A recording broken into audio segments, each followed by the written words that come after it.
Welcome to online study. आज की online study में हम लोग आईएमआरई पढ़ेंगे। इसके प्रीवियस लेक्चर में हम लोगों ने आईएमआरई का जो टॉपिक पढ़ा था उसका नाम है accessories used for loading and unloading of heavy electrical equipment. तो उस दिन हम लोगों ने ये सब देखा था कि हम किस तरीके से एक्सेसरीज करते हैं और उसमें क्या क्या चीज़ें होती हैं।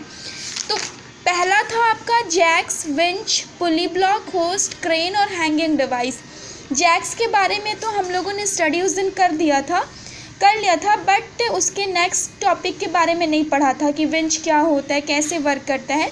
तो आज के लेक्चर में हम लोग उसके बाद के टर्म को पढ़ेंगे। सेकंड देखिए विंच। विंच क्या है? यह एक टेक्निकल डिवाइस होता है, ठीक है, जिसका यूज़ लोड को उठाने में किया जाता है। इसका यूज़ कंस्ट्रक्शनल वर्क में भी किया जाता है, ठीक है।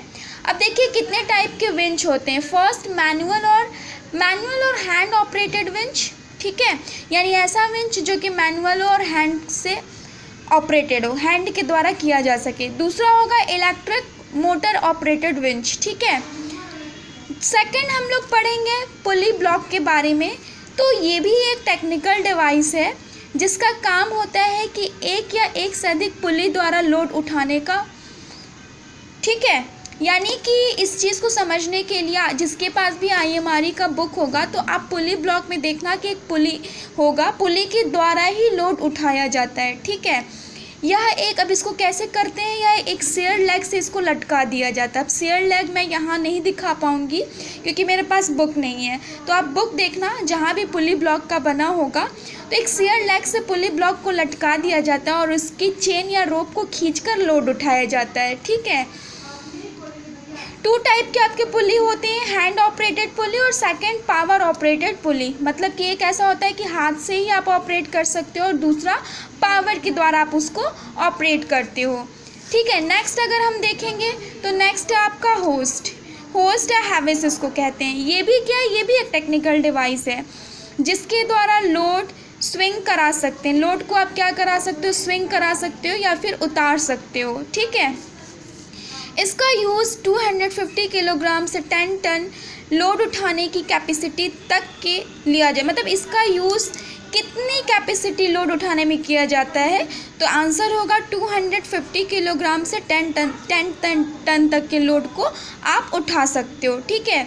इसे किसी ट्राइपॉड अथवा क्रेन से में लगाया जाता है। इसको हम लोग किसी ट्राइपॉड अथवा क्रेन में लगाते हैं।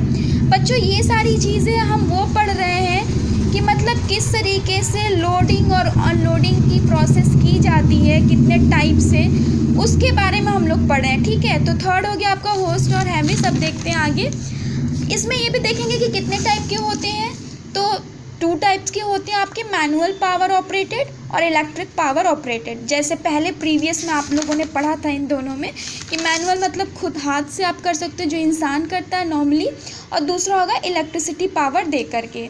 अब नेक्स्ट हम लोग पढ़ेंगे एक्सेसरीज़ के बारे में। लोडिंग एंड अनलोडिंग की जो एक्सेसरीज़ है वो है क्रेन। क्रेन क्या होता है? इसका यूज़ बिजनेस फील्ड में लोड उठाने या ऊपर ले जाने में किया जाता है। इसका यूज़ बिजनेस फील्ड में लोड उठाने, ऊपर ले जाने में किया जाता है। जैसे कि मान लीजिए एक लोड है, इसको क्या करना? उठाना है, फिर उठा करके इसको क्या करना है? ऊपर ले जाना है। तो उस चीज़ के लिए मुझे क्रेन का यूज़ करना पड़ता है, ठीक है। अब कह लीजिए there are 2 types of crane, stationary crane और सेकंड हो जाएगा नॉन स्टेशनरी क्रेन। क्लासिफिकेशंस हम पढ़ेंगे। क्लासिफिकेशन में देखेंगे कि क्रेन कितने थे, स्टेशनरी क्रेन और नॉन स्टेशनरी क्रेन था, है ना। तो स्टेशनरी में क्या क्या हो जाएगा आपका? स्टेशनरी में हो जाएगा डायरेक्ट क्रेन और टर्न टेबल क्रेन। तो इसके लिए भी आपको मैं यहाँ पे नहीं समझा पा रही हूँ क्योंकि मुझे फिगर चाहिए और फिगर है नहीं, बट इसके लिए अलग से आपको लेक्चर दे दूँगी। सेकंड हो जाएगा नॉन स्टेशनरी क्रेन, ठीक है। नॉन स्टेशनरी क्रेन की अगर हम बात करें तो इसमें कौन कौन से क्रेन होते हैं? मोबाइल क्रेन हो गए, है ना। मोबाइल क्रेन में क्या क्या हो जाएंगे? एग्जाम्पल्स कौन कौन से क्रेन हो जाएंगे आपके? जिप क्रेन, ठीक है। उसके अंदर आपका ट्रैक क्रेन आ जाएगा, रेलवेज़ में जो यूज़ किया जाता है। ट्रैकलेस क्रेन रोडवेज़ में जो यूज़ किया जाता है, ठीक है। और अगर हम इसकी बात करें, ये नॉन स्टेशनरी क्रेन की मैं बात कर रही हूँ, ये नॉन स्टेशनरी। और दूसरा क्या हो जाएगा? नॉन मोबाइल क्रेन, है ना। ये भी इसी के अंदर आपका आ गया। तो नॉन मोबाइल क्रेन में क्या क्या हो जाएंगे, overhead travelling crane, overhead travelling crane के अंदर ब्रिज क्रेन आ जाएंगे, और टावर क्रेन, जो कि आपके क्लासिफिकेशन क्रेन के नहीं आएंगे, लेकिन फिर भी मैंने बता दिया है, ठीक है। नेक्स्ट हम लोग इसकी एप्लीकेशन देखेंगे कि क्रेन का यूज़ कहाँ कहाँ करते हैं। First constructional work, second installation work, third आपका loading and unloading work, fourth pole या टावर वर्क, 5 हो जाएगा लेइंग वर्क, है ना। ये आपका एप्लीकेशन है कहाँ कहाँ क्रेन का यूज़ करते हैं। नेक्स्ट टॉपिक अब हम लोग पढ़ेंगे। अब ये टॉपिक यहीं पे कंप्लीट हो गया, यानी कि जो हम लोग टॉपिक स्टार्ट किए थे उस दिन, accessories use for loading and unloading of heavy electrical equipments, उस दिन थोड़ा पढ़ा था, ठीक है। और उसके बाद जो बचे हुए रिमेनिंग पोर्शन थे, पार्ट्स थे, वो आज हम लोगों ने पढ़ लिया। अब आपको नेक्स्ट टॉपिक पढ़ना है जिसका नाम है precaution to be taken during loading and unloading, ठीक है। Loading and unloading of electrical machine, मतलब कि जब आप इलेक्ट्रिकल मशीन की लोडिंग और अनलोडिंग किया जाता है तो उस दौरान क्या क्या प्रिकॉशन लेना चाहिए। ध्यान से सुनिए, इस टॉपिक से पता चलता है कि इलेक्ट्रिकल मशीन के लोडिंग और अनलोडिंग के टाइम में क्या क्या प्रिकॉशन लिया जाता है उसके बारे में हमें पढ़ना। फर्स्ट, आई बोल्ट या हुक की जांच करेंगे। अब इसका मतलब क्या हो गया, इसका मतलब है कि जब आप किसी चीज़ की लोडिंग करते हो या फिर अपलोडिंग करते हो तो उसके अंदर जितने भी बोल्ट लगे होते हैं या हुक लगे होते हैं उसकी अच्छी तरीके से आप क्या कर लेते हो, मतलब चेक, उसको अच्छी तरीके से चेक कर लेते हो कि कहीं ढीला तो नहीं है, तो उसको सही कर लेते हो। दूसरा हो जाएगा रोप, चेन, हुक, गियर एट्सेट्रा की आपको क्या करनी होगी, इन सब चीज़ों की भी चेक करनी होगी। थर्ड, अगर हम बात करें तो weight lifting capacity. Weight lifting capacity का मतलब कि हमें क्या करना है, जैसे कि कितना लोड आपको उठाना चाहिए, उसकी कैपेसिटी कितनी है, ठीक है।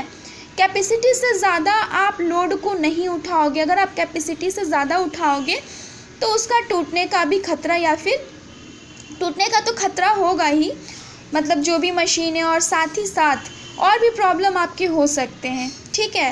नेक्स्ट, फोर्थ आप करोगे कि ऑटोमेटिक सेफ लोड इंडिकेटर, यानी कि जो लोड होगा, लोड इंडिकेटर होगा वो ऑटोमेटिकली होगा और सेफ होगा।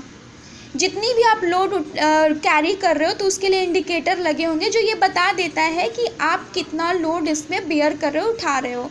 फिफ्थ, अगर हम बात करें तो स्किल्ड ड्राइवर है। फिफ्थ मतलब स्किल्ड ड्राइवर, जो अच्छे से सीखे और पढ़े, जो उसमें ड्राइविंग का काम कर रहा है वो होना चाहिए। सिक्स, अगर करें हुक में रोप के लूप की जांच करना, ठीक है, कि सही है या फिर नहीं है। अब बच्चों, हुक क्या होता है, रोप क्या होता है, आई बोल्ट क्या होता है, ये आपको ज़्यादा वहाँ से क्लियर होगा कि जैसे जब आप बुक खोलोगे तो आप देखोगे कि किस तरीके से, जैसे लोड के लिए वहाँ पे आई बोल्ट होंगे, हुक होंगे, ठीक है, तो वहाँ पे चीज़ें और भी क्लियर होंगी, है ना। ये सब वही चीज़ें जो आपके मशीन में लगे होते हैं। तो ये टॉपिक आपका प्रिकॉशन समझ में आ गया होगा। हम नेक्स्ट टॉपिक स्टार्ट करने जा रहे हैं जिसका नाम है installation of electrical equipment like induction motor, transformer, switch gear, transmission and distribution line, ठीक है। मतलब कि कुछ इलेक्ट्रिकल इक्विपमेंट की बात करें, जैसे इंडक्शन मोटर हो गया, ट्रांसफार्मर हो गया, स्विच गियर हो गया, ट्रांसमिशन एंड डिस्ट्रीब्यूशन लाइन, उसकी इंस्टॉलेशन कैसे करते हैं उसके बारे में हम स्टडी करने जा रहे हैं, ठीक है। तो इंस्टॉलेशन, सबसे पहले हम लोग हमें ये जानना है कि इंस्टॉलेशन होता क्या है। इंस्टॉलेशन का मतलब ये हो गया कि लोड है, लोड को एक जगह से हमें जहाँ ले जाना है वहाँ पे इंस्टॉल कर देना, वो आपका इंस्टॉलेशन हो जाएगा, ठीक है। कौन कौन सी चीज़ों, कौन कौन से इक्विपमेंट का हमें पढ़ना है, induction motor, transformer, switch gear और ट्रांसमिशन डिस्ट्रीब्यूशन लाइंस का इंस्टॉलेशन पढ़ना है, और उसके साथ ही साथ उसका क्या पढ़ना होगा, हमें कमीशनिंग भी पढ़ना होगा। तो सबसे पहले हम ट्रांसफार्मर की बात करते हैं, ट्रांसफार्मर का देखते हैं कि कैसे करते हैं installation. First, installation of transformer. Transformer installation से मीनिंग ट्रांसफार्मर को सही टाइप से वर्किंग प्लेस पर इंस्टॉल करने से। वही मैंने जो अभी बताया है कि चूँकि जब आप ट्रांसफार्मर की इंस्टॉलेशन कर रहे हो तो इंस्टॉलेशन में क्या करेंगे कि ट्रांसफार्मर को सही ढंग से जहाँ उसकी वर्किंग प्लेस है वहाँ पे आप इंस्टॉल करोगे, ठीक है। ट्रांसफार्मर का इंस्टॉलेशन वर्क उसकी construction, shape, size, weight, capacity etcetera causes पर डिपेंड करता है ना। जैसे आप इंस्टॉलिंग कर रहे हो तो इंस्टॉलिंग करने से पहले आपको उसका कंस्ट्रक्शन जानना होगा, शेप जानना होगा, साइज जानना होगा, वेट, ताकि हमें उसको इंस्टॉल करने में आसानी हो। ठीक है, अब हम पढ़ेंगे कमीशनिंग। ठीक है, कमीशनिंग पढ़ेंगे, कमीशनिंग ऑफ ट्रांसफार्मर। सबसे पहले ये जानेंगे कि कमीशनिंग होता क्या है। कमीशनिंग का मतलब होता है कि जब किसी मशीन को आप स्टार्ट करते हो तो उसको स्टार्ट करने से पहले जो प्रोसेस की जाती है वो कमीशनिंग होगी। ध्यान से सुनो, कमीशनिंग का मतलब होता है कि जब भी किसी मशीन को आप स्टार्ट करते हो तो स्टार्ट करने से पहले जो प्रोसेस होती है वो कमीशनिंग कहलाती है। तो अब हम यहाँ ये पढ़ेंगे कि किस तरीके से हम ट्रांसफार्मर की कमीशनिंग करेंगे। ठीक है, देखिए, सप्लायर से प्राप्त एक ट्रांसफार्मर का कमीशनिंग करने से पहले उसे कई सारे टेस्ट से गुजरना होता है। First, continuity test. Second, polarity test, मतलब सही पोलैरिटी में कनेक्शन है कि नहीं। Third, resistance test. ठीक है। Fourth, open circuit test. Fifth, short circuit test. उसके बाद phase sequence test. Phase sequence test का मतलब क्या होता है? लोडिंग, ट्रांसफार्मर की लोडिंग या लैगिंग का पता लगाना, ये फेज सीक्वेंस टेस्ट में आता है। सेवेंथ हो जाएगा इम्पिडेंस वोल्टेज टेस्ट, है ना। फिर उसके बाद इंसुलेशन रेजिस्टेंस, यानी कि जब ट्रांसफार्मर की कमीशनिंग करेंगे तो उसमें इंसुलेशन रेजिस्टेंस कितना है वो देखेंगे। फिर उसके बाद टेम्परेचर इंक्रीमेंट टेस्ट, है ना, कितना टेम्परेचर इसमें राइज किया, कितना होना चाहिए, ये सारी चीज़ें हम लोग करते हैं। ये सब टेस्ट करने के बाद अगर हम चेक कर लेते हैं कि हाँ ये सही है, सभी चीज़ सही है, तब जा कर के हम उसकी कमीशनिंग करते हैं, है ना। फिर उसके बाद हम लोग पढ़ेंगे अब दूसरा जो इक्विपमेंट है वो है installation and commissioning of induction motor, यानी इंडक्शन मोटर की हम लोग इंस्टॉलेशन कैसे करते हैं और कमीशनिंग कैसे करते हैं। तो चलिए हम सबसे पहले हम इंस्टॉलेशन देखेंगे। First, transportation of induction motor up to installation site, मतलब कि इंडक्शन मोटर को क्या करना है, इंस्टॉलेशन साइट तक ट्रांसपोर्टेशन करना। ट्रांसपोर्टेशन मतलब ले जाना है। ठीक है। सेकंड, क्या कैसे करते हैं, general inspection before installation. General inspection हम लोग करेंगे इंस्टॉलेशन के पहले, मतलब कि आपका जो इंडक्शन मोटर है वो सही है कि नहीं। ठीक है, उसमें जो इक्विपमेंट लगे हैं वो सही तरीके से वर्क करें, मतलब सारे उसके अंदर की चीज़ों को हम लोग चेक कर लेंगे। थर्ड, प्लानिंग ऑफ इंस्टॉलेशन, किस तरीके से हमें इंस्टॉल करना है उसको। फोर्थ, कंस्ट्रक्शन ऑफ फाउंडेशन, है ना, कंस्ट्रक्शन क्या कैसी है उसके बारे में जानना, कि मतलब जब भी इंस्टॉल कर रहे हो तो उसका कंस्ट्रक्शन जानोगे ना कि कैसे हमें वहाँ पे करना, तो उसकी कंस्ट्रक्शन क्या होनी चाहिए, उसकी बनावट के बारे में तो आप जानोगे ही। फिर उसके बाद fixing of the base plate की फिक्सिंग, ये सब इन सब चीज़ों की जानकारी होनी चाहिए।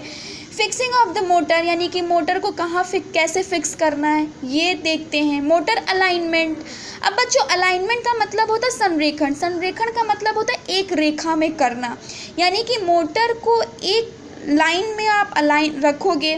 फिर उसके बाद इलेक्ट्रिकल कनेक्शन अरेंजमेंट, किस तरीके से हम लोग इलेक्ट्रिकल कनेक्शन करते हैं, इन सब चीज़ों की अच्छी तरीके से अरेंजमेंट होनी चाहिए। लास्ट, फाइनल इंस्पेक्शन और चेकअप, मतलब ये सारी चीज़ें करने के बाद आप चेक करते हो इंस्टॉलेशन के अंदर। जब ये सारी प्रोसेस कर लेते हो तब जा कर के हम उसका इंस्पेक्शन करते हैं और चेकअप करते हैं। कोई भी चीज़ें मान लो आप बना रहे हो, इन जनरल की मैं बात करूँ, कोई भी चीज़ आप बना रहे हो तो बनाने के बाद आप क्या करते हो, फाइनली उसको चेक करते हो कि वो सही तरीके से वर्क कर रहा है कि नहीं। ठीक है। अब हम पढ़ेंगे कमीशनिंग ऑफ मोटर। कमीशनिंग का मतलब तो मैंने पहले बता दिया है, तो अब मोटर की कमीशनिंग कैसे करेंगे वो ध्यान से देखेंगे। First, starting up the motor, ठीक है, मोटर को स्टार्ट करना।